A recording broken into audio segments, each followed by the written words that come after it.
Good afternoon students.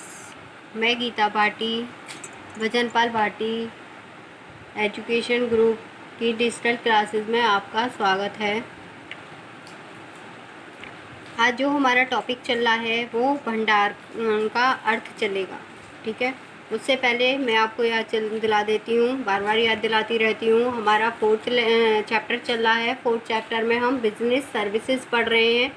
Business services में अभी तक हमने जो पढ़ा है, कम्युनिकेशन सर्विसेज पढ़ा है। ठीक है, संप्रेषण सेवाएं, उसके बाद पोस्टल सर्विसेज, डाक सेवाएं, उसके बाद में पढ़ा था हमने टेलीकॉम सर्विसेज।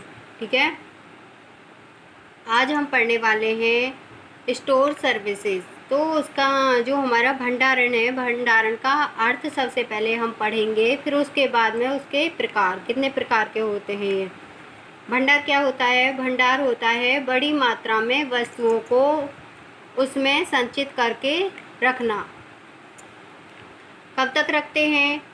हम माल को तब तक उसमें रखते हैं जब तक कि उसकी बिक्री नहीं हो जाती। तब तक ही तो रखते हैं, या उसके बाद भी रख सकते हैं? नहीं, जब तक हम उसकी बिक्री नहीं हो जाती तब तक उस माल को हम सुरक्षित उसमें रखते हैं। कब से रखते हैं? जब माल खरीद के आया है, उसके उत्पादन के समय से लेकर जब से उसके माल का प्रोडक्शन हुआ है, प्रोडक्ट बनाया गया है, तब से उस माल को गोदामों में रखते हैं। और कब तक रखते हैं? जब तक कि उसकी बिक्री न हो जाए, तब तक उसे माल को हम सुरक्षित गोदामों में रखते हैं।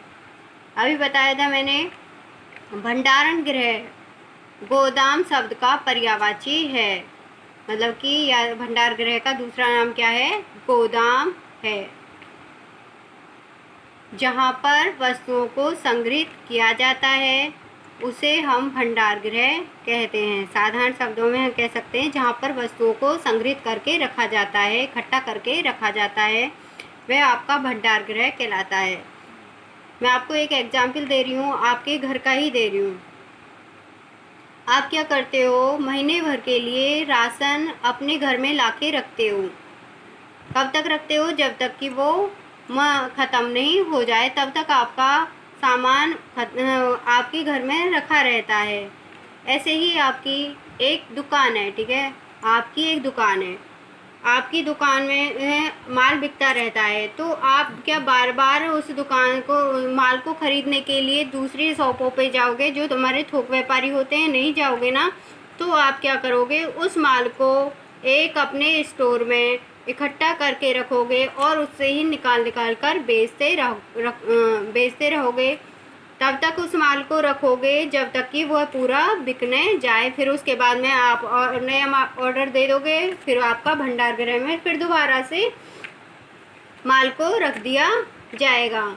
तो इससे क्या होता है? भंडारण से वस्तुओं के उत्पादन और उपयोग के बीच के समय की दूरी कम होने से उपयोगिता का निर्माण होता है। दोनों के बीच में दूरी कम हो जाती है तो उपयोगिता का निर्माण होता है, क्योंकि जो भंडार होता है वहाँ पे उत्पादन हो रहा है वस्तुओं को, मतलब कि संभाल के रखा हुआ है, और उनका उपयोग, ठीक है, उपयोग जो हम वस्तुओं को बेचते रहते हैं, उनका उपयोग के समय की जो दूरी है वो कम हो जाती है, उसे हम भंडारण कहते हैं। अब हम पढ़ेंगे भंडार गृहों के प्रकार।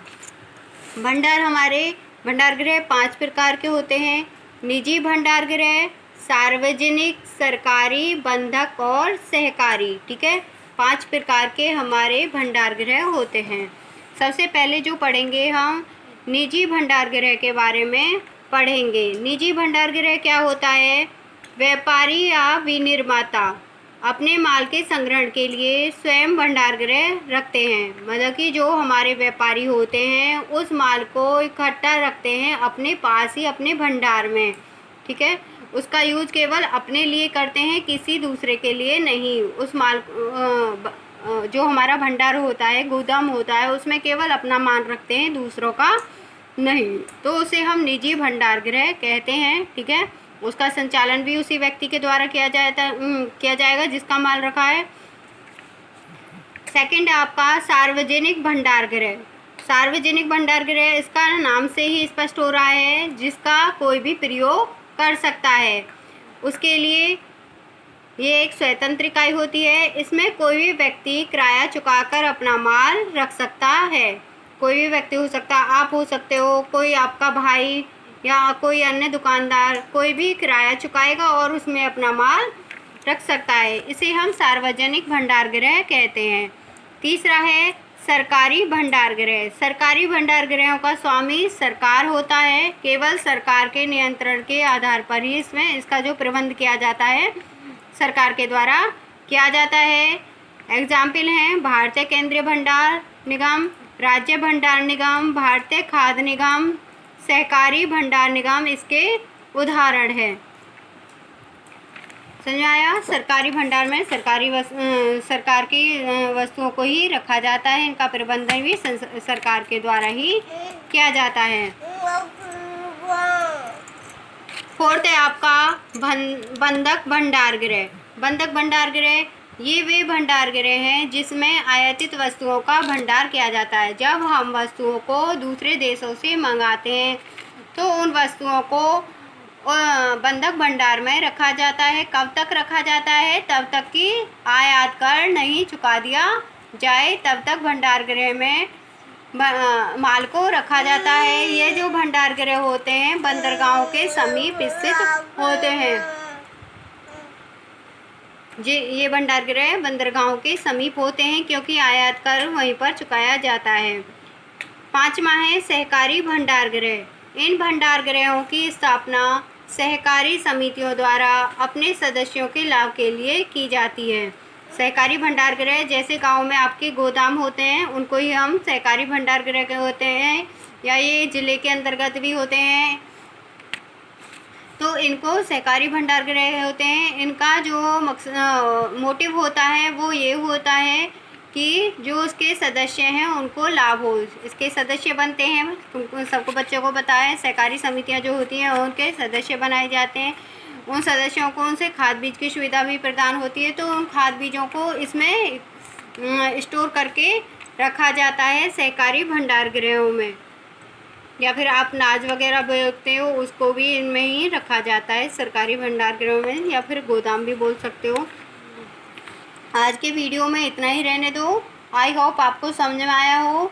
और ये आपका चैप्टर फिनिश है। काफ़ी लंबे लंबे चैप्टर हैं आपके बिजनेस में इस बार NCERT की बुक में, तो टाइम तो लगता ही है। तो आज चैप्टर आपका फिनिश है। कल आपको क्वेश्चन आंसर डाल दूँगी। सभी बच्चे अपने नोट्स तैयार करते रहें। Okay, thanks.